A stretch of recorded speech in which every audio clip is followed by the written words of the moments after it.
going to be able to, see. Um, all right. Well, welcome everybody and greetings. This is Healthcare Leadership Live. My name is Mike Lyons. I'm your host. And as always, we're here to bring you actionable tips for healthcare leaders to help you run your clinics better and be better leaders. And today's guest is going to help us do that. It is Philip Isham. He is a longtime ophthalmology leader. He's a consultant in the ophthalmology world, and he is the principal at ECP Advisor Group. So welcome, Philip, to the show. Thank you, Mike. Glad to join you. I appreciate I'm very privileged and honored to be asked to join your show. You've got an ongoing group of what seems to be some, and I know some of them, experts here to come on and share thoughts. So thank you for having me. Well, I only get the best people for my show. So you are just one in a long stream of excellent guests. And so, yeah, thanks for being on. I'm honored too. So, I think what would be good to start out with is I'd love for you to share a little bit about what you do and also why do you do it? Good question on the last one there. So yes, I would say more like kind of general strategic consultant in eye care. Been in healthcare for 30 years. Been in eye care for 20 plus, and started out, which probably most of the audience would probably remember this offering back in the day. It was called the Allergan Access Eye Care Business Advisor Group, which Allergan offered up as a value-added service to all the ophthalmology and optometry and ASC owner world, which was Allergan's customers, but offered up this business consulting services and a repository of tools, practice management tools, which was called Allergan Access. And then the business consultants were eye care business advisors. So I led that group for 10 years. And that really probably was I'd say probably the main aspect that allowed me to really get to know a lot of the practices across the United States, build a lot of really strong relationships that I really I love and appreciate today. But it also, helped really build out a good perspective of what's this eye care business all about, what it takes to run a successful business from both the physician standpoint, from the administrator standpoint, staff, clinical, operational. And then I later on put my own shingle out after, unfortunately, that great service went away. Allergan was bought, and so that service went away, and I put out my own shingle and continued to do strategic consulting, both practice management, leadership, financial aspects, helping practices, and all those areas. Physicians, they're really fantastic. They're very fantastic clinicians. They're great surgeons, but a lot of times they're not taught the business acumen component in terms of running their business. And they wear many hats. They wear the hat of the clinician and surgeon. They also wear the hat of a business owner, and they also wear the hat of being a leader in their organization, along with other hats. So anyway, I put my own shingle out to try to continue to help practices in that way. And I currently serve with a lot of practices and partner with them either as like a fractional CEO or working on long-term major projects to help them either grow, business development, enhance their efficiencies, et cetera. Okay. Yeah, as you were talking, it just reminded me that clinical healthcare, at least in the private practice setting, it's one of those weird businesses, and I'm not sure there's another business like it, maybe law, where the owner is the chief producer. They are the engine of production for the business, mm-hmm. and they own the business and they run the business, and it's a weird cocktail of responsibilities.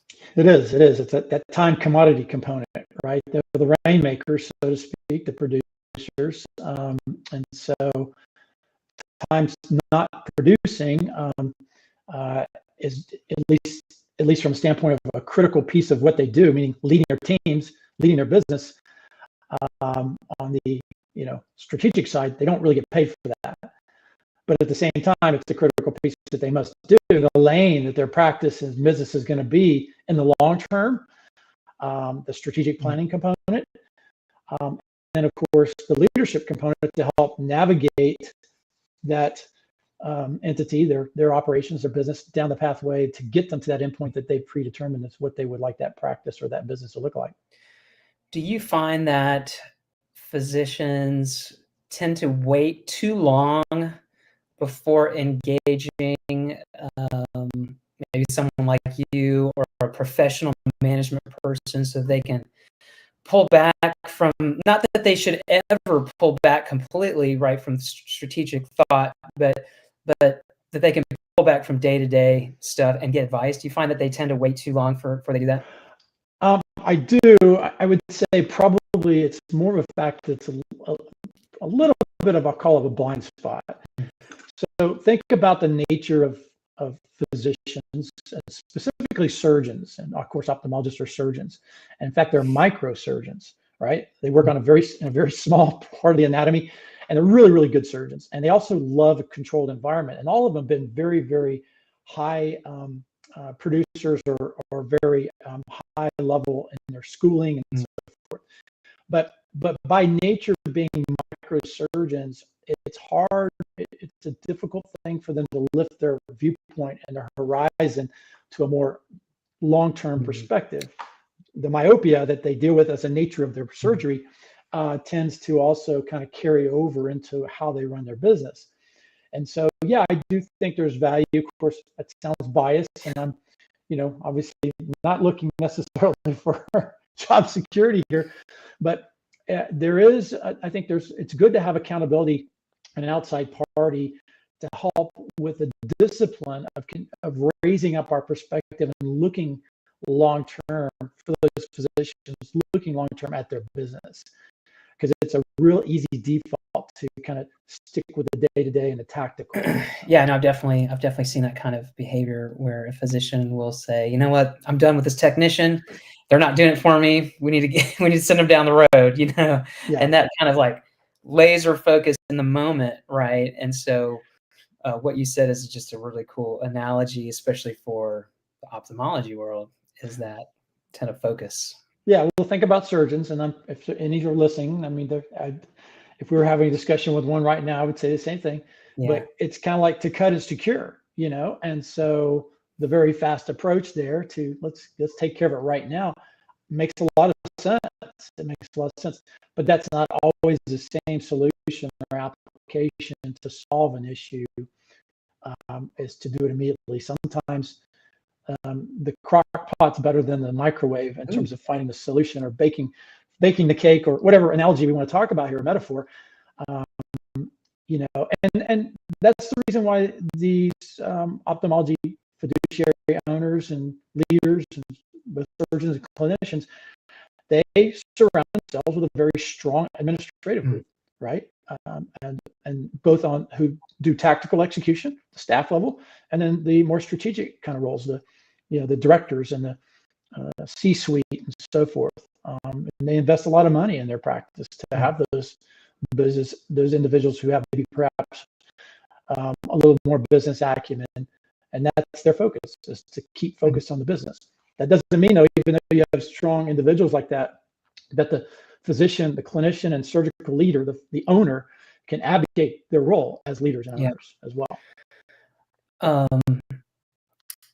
I was talking to a practice not that long ago, and it struck me that they probably have gone past that moment of where they probably need to engage, and they indicated to me that they had maybe had some bad engagements with professional leaders, and so they maybe were burned a little bit. But with consultants, with consultants. Yeah, like fractional people, consultants, and that can happen, I imagine, right? Absolutely. Absolutely. No one here in this conversation, actually, but I've made mistakes in the past. I'll admit to it, no doubt. And so I wonder is there every practice is different, but is there a indicator, maybe 2 physicians, 3 physicians, where they really should start to look at outside help, and what kind of, help might that be? I don't know. Is there some kind of guidepost that you might share to say, hey, you really should have a right hand when you get to this point? Yeah, I'd say there's a few. They'll probably resonate with you, with HR being your, kind of your go-to lane for you. I'd say one of the key things is the morale and the culture of the organization. You start seeing frustration amongst your people, your team members, those who are around you, and those who you've put in place to help you move forward. When a high level of frustration is there, levels of turnover at key position, key functional areas, that's a key signal right there that perhaps there's not all as well in the household.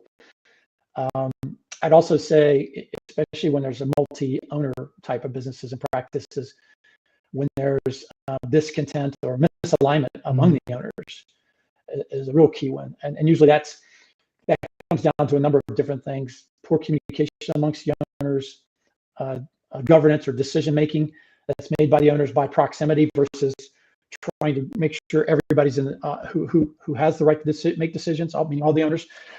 Unilateral decisions are made because of proximity to maybe the CEO, whoever's the management, local management right there in the building that I'm in. I happen to see something needs to be addressed, and so when there's misalignment and there's unilateral decisions and things like that, that causes frustration for the management team. It certainly causes frustration among the co-owners, and so you start seeing those things start coming into play. Those are signs and symptoms. Okay, sure. Those are great. Those are super practical. So we've talked a little bit about that the physician can never fully pull back, and so one thing I have seen is the importance of the providers and the physicians to see themselves as leaders in the clinic day to day, not just in strategic decisions, behind the scenes, but when it comes to managing the staff. And this again is another unique difference, I think, in clinical healthcare, where you have that producer who is working side by side with the employees, yet they are not usually, or in a lot of practices, they're not the direct manager of those people. And so that's a weird dynamic. What is your take on how the physicians can, the importance of their role as leaders and how they can maximize that, optimize? Yeah, I think there's a misunderstanding around the providers and specifically for, let's say, owner physicians and non-owner physicians. Obviously there's an expectation the owner physicians are going to be leaders, and let's define leadership real quick. I'm just level set for you and me and the audience. Leadership is influence. It can be good influence or bad influence, but leadership is influence. So yes, those providers have influence, and so there's an expectation that the owner providers have influence because they're owners. But what I see a lot of associates and non-owner providers lack of understanding is that they too are leaders, and they have a role in influencing the clinical team around them and everyone because of the position they have of being a clinician, a surgeon, a provider. They usually are leading or have a significant amount of influence, if not the main impact of influence amongst the leadership team, amongst the clinical team or surgical team. And I don't think they fully understand that and appreciate that. Again, they think, well, I'm not an owner, so I'm not the leader of the group, but that's not really true. And so first of all, providing an increased visibility and awareness probably could be a blind spot, or just flat out just not a point of skill development and training for that provider to help them understand that they do have influence, that there really is an expectation amongst the clinical team or surgical team that what you say, Dr. Provider, is an important part of the direction we're going to go as a team, whether it's a pod or whether it's a office location team or what have you. They're going to be looking to the providers, the non-owner providers as well, for how they are consistent in decisions being made, consistent in behaviors that are exhibited, consistent in the alignment of the culture of the organization that we all belong to, and the core values, all of those different things, how we treat patients, how we deliver service, Is everything in terms of our operational approach, is it circled around me as the provider, or do we really walk the talk and say we're patient focused? So all of those things are demonstrated in the leadership role modeling that's done by the provider, owner or non-owner provider. And so I don't think a lot of providers really appreciate the level of influence that they have, or they say, hey, you're the business people, or that's the owner, and that's not my role and responsibility. And I'd argue, yes, it is. If you're part of the team, especially if you're part of the provider team, but any member of the team, you are a leader and influencer, and people around you will follow, and you can either be a driver of good groupthink or bad groupthink. Well, that makes me wonder a little bit about, and before I go to my next thing, if for those that are watching live, if you have a question or a comment, you've got opportunity here to interact with Philip. He's an amazing resource. Or even if you just want to say hi, we'd love to hear from you. But with that said, your comments just now made me think about physician recruitment and finding the right fit for the practice. What tips do you have for a physician who's looking to maybe add another provider to their practice, or like a CEO that's wanting to grow? And I know it's not exactly easy to find ophthalmologists, walking around on the street. And so, how do you, from that limited supply, make sure that you get someone who is going to be a great fit in your practice? Yeah, well, first of all, having clarity around your own mission, vision, values of your own organization, understanding those very clearly, and they're not just talk, but it's actual look and integrated, and it is who you are as a culture, individually and organizationally, I think is critical. So seeking, I use a phrase quite a bit when I'm interacting with clients, especially individuals, but then when we talk to individuals to make the corporate and collective dialogue, it's know thyself. So individual, know thyself, and then organization, know thyself. And so fully understanding and knowing thyself, then it's going to make it that much more obvious, clear, and I think easier to then identify someone that's going to be the right fit. We know what the seat is on the bus that we need, a surgeon, a subspecialist, whatever, the functional role. We just want to make sure we put the right person in the right seat. And again, the knowing thyself from a mission, vision, values, cultural standpoint is critical. And then making sure that we have someone that's going to be like-minded, like-hearted, that we identify. But I think we say that for every team member, not just the providers, not just the physician recruitment. So that stands across the entire board. I think what's important for the legacy provider or the group that's looking to recruit a new provider is that there's going to be a commitment to mentor that provider. One of the things I think I see that's a big gap in recruitment is, hey, this young man, this young woman, they went through residency and fellowship, and they're sharp, and we compensation, all those things we align on.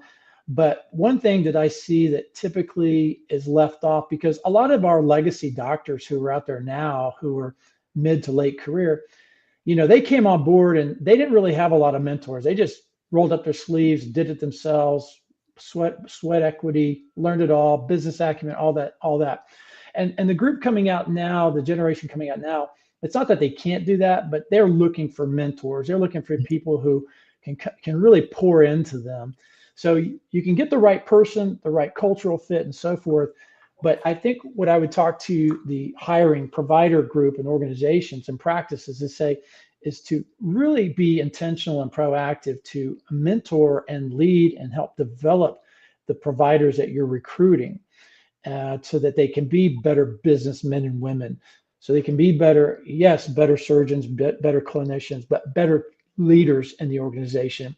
Understand communication styles, temperaments, understand organizational development. Those things are never taught on. And you, as a legacy provider, and including your C-suite, you've got all kinds of years of experience doing that because you've learned it. So help pour into those young men and women that you're recruiting to get them up to speed from from those other skill standpoints. Yeah, I love that. We often give short shrift to onboarding and helping people adjust from one thing to the next. Whether it's a front desk employee or a physician, and it's probably it's thought of even less at the provider level, because you think, well, you've been through this training, you've been through fellowship, and who am I to tell you how to be? And then we're just going to wait for some problem to come up, and then by then, it's a much bigger problem than it should be. Yeah, I emphasize proactivity versus reactivity in almost everything in my interactions with practices and with groups and individuals. It's easier said than done, especially at the practices, even for the management and for the physicians. Everyone is used to putting out fires and so forth, and it's back to that micro versus macro perspective we talked earlier. So if we step back and look in a horizon and what are the things that we want to be working towards? So if we know what we want to be when we grow up individually and organizationally and work backwards from there, then we know the steps we need to take in order to achieve that strategic vision or endpoint that we talked about. And so once we have done that and identified those interim steps to get there, then we can proactively do things to strive for those steps. We're always going to have the reactive component there for us, the putting out the fires and so forth. The question is, how much of my time am I spending on proactivity versus reactivity? And I try to get leaders, physicians, clinicians, surgeons, leaders, and C-suite, and the business operational team, management team, and leaders to change the ratio of their proactivity and reactivity to be at least 50-50 proactivity and 50% reactivity. They tend to be really heavily slanted toward reactivity versus proactivity. And very rarely does proactivity take place in a daily activity or a day's time organizational standpoint, or much less a monthly. So that takes intentionality too, to be proactive. So yeah, I think proactivity and focal point in terms of application here on whatever we're talking about. Yeah. Leadership, influence, mentorship by the providers, that's a key piece. We had a comment from Robin. She said, "This is a great topic." Thank you for that validation, Robin. I appreciate it. I agree. I agree. I think it is so important that we talk about leadership and we talk about proactivity, and we talk about how to make sure that physicians are engaged, not just in the practice of medicine, but in running their business. And you're going to be more successful. Imagine that if you put some thought into where you're going. And let me just make a comment here, because there are administrators and managers that are maybe on the podcast and listening, or may listen to the recording later on. You can do a lot of things to help your providers, your clinicians and surgeons be better leaders through your communication with them. A lot of times the physician leaders, they just don't realize what is flowing downhill. They'll say, do this and do this and do this and do this and help me with this, and can you get this done? Can you get this done? And so what they have failed to do is prioritize for you, because your time and your focus as the business leaders that they've hired to keep an eye on the business, they failed to prioritize for you and help you in prioritization. So I encourage administrators, I say this to no matter what the level, to your direct supervisor, or for the managers and administrators and C-suite who talking to the business owners and physician leaders, to come back and communicate in a very humble and very gentle, kind way. It's all about delivery, but saying, you have provided all these different things that you want to get accomplished, and I understand. I need your help in prioritizing what's most important, because I can't do them all. We as a team can't do them all, so we need your help in prioritizing that. And I think that's a very healthy discussion to have, not only from a standpoint of maximizing resource deployment, meaning time, people, money, but to help the physician leader appreciate that they're not working in a vacuum, especially when it comes to leading the organization. Remember, sometimes they're thinking they're just like in the operating room, and that's a very controlled environment, and they can control the environment, and that's a different environment than a business organizational environment. So I encourage administrators, I encourage, the leaders of the business who the physicians have hired and brought on and made part of the team to look over the business, to have that level of communication, and inform and just encourage your business leaders to help with the prioritization process. It's very important.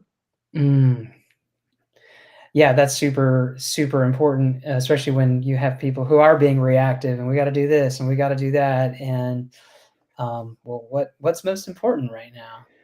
And a lot of time the physician owners, they came in with 5 things yesterday and told you they'd like to have done. Then today they've come in with another 5 things and forgot about the 5 things they told you about yesterday. And so, that's just good communication. It's just good interpersonal interactivity. So. I'm thinking a little bit now about multi-physician groups where providers have different motivations. You may have the one who's like ready to kind of sail off, and then you've got the young one, like you said, who's needing mentoring and has a lot of ideas. Maybe they're wanting to be proactive and reactive, and there's different intentions and stuff, and maybe these don't always come out during the hiring process. Maybe they come out later. I mean, what kind of problems have you seen when physicians are not on the same page, and how can clinics overcome some of those challenges? Yeah, I don't know if the clinics can overcome those challenges, because the last thing we want to do is have these back channel communications that take place amongst the varying individuals and their respective biases and prejudices and motivations and the things they want to get done. That's a recipe for a lot of disaster, quite frankly. So it all stems from really the individuals who have varying or differing perspectives and motivations to come together and talk through those and acknowledge them. I mean, a lot of times when I'm doing strategic retreats or the getaways, and that's one of the main desires that I have coming out of those retreats, is that we uncover, peel back the onion, what are the true motivations that each provider owner has, and where do we have alignment and where do we have misalignment? And let's dialogue on those and discuss those, because your alignment or misalignment is going to cascade down throughout the whole organization.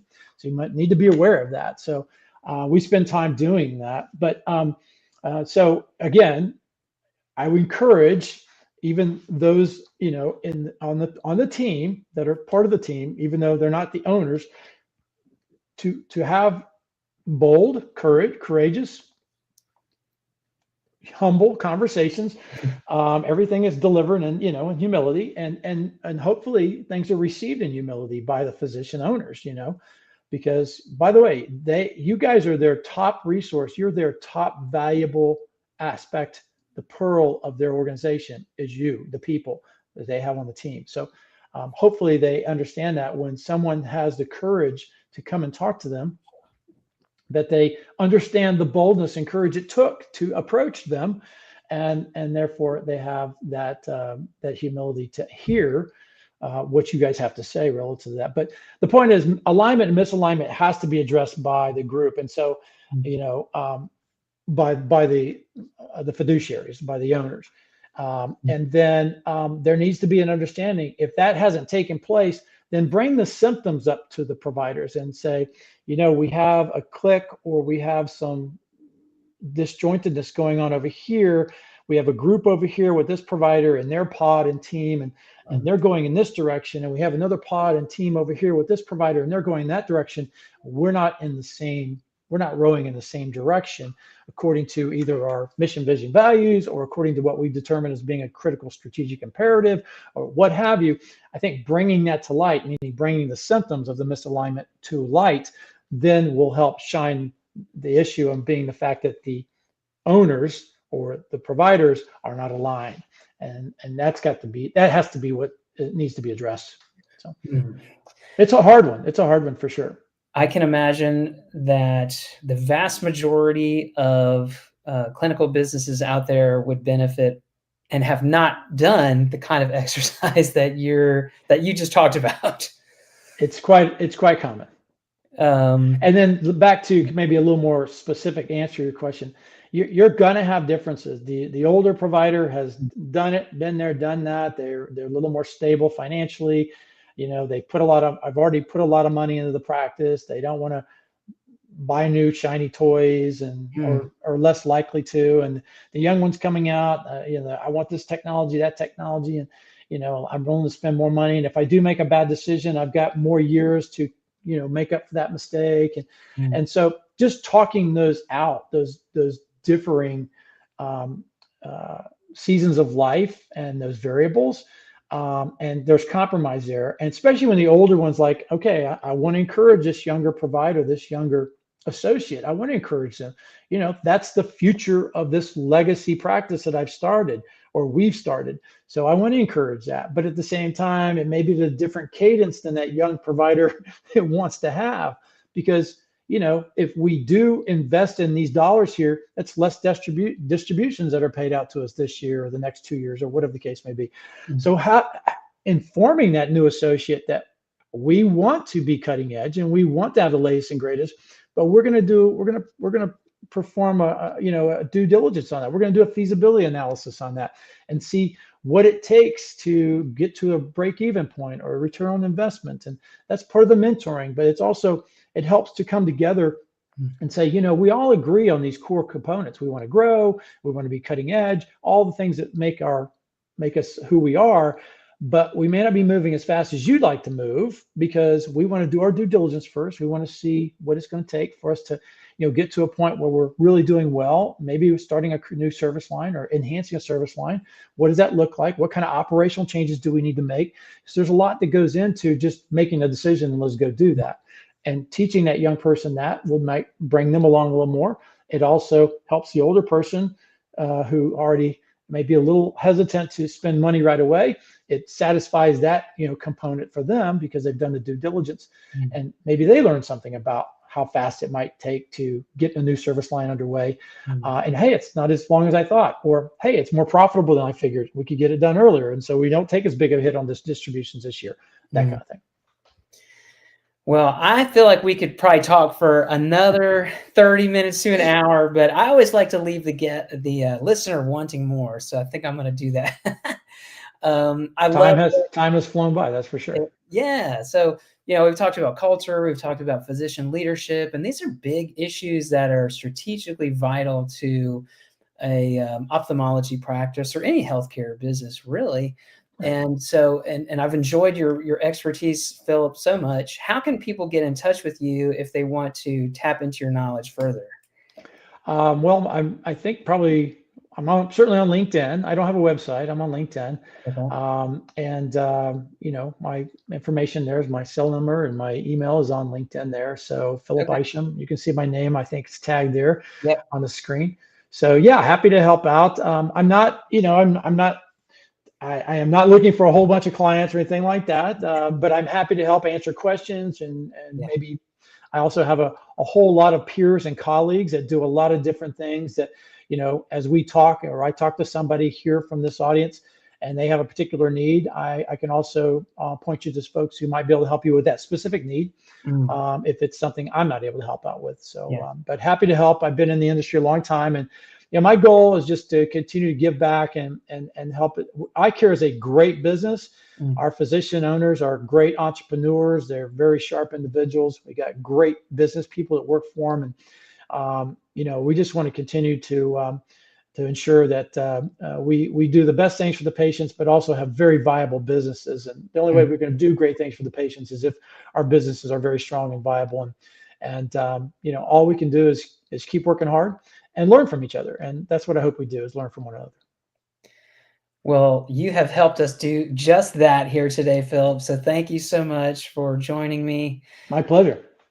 So this show is all about helping clinical healthcare businesses get better, help the leaders learn how to be better leaders, and be better strategic thinkers. And today was a great example of that. If you liked the content today, please follow me on LinkedIn, follow the show on whatever podcast platform you subscribe to such things on.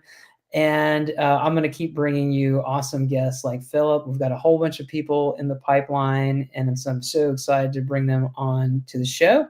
With that, thanks for listening. Now go out there and lead with confidence. Thanks, Mike.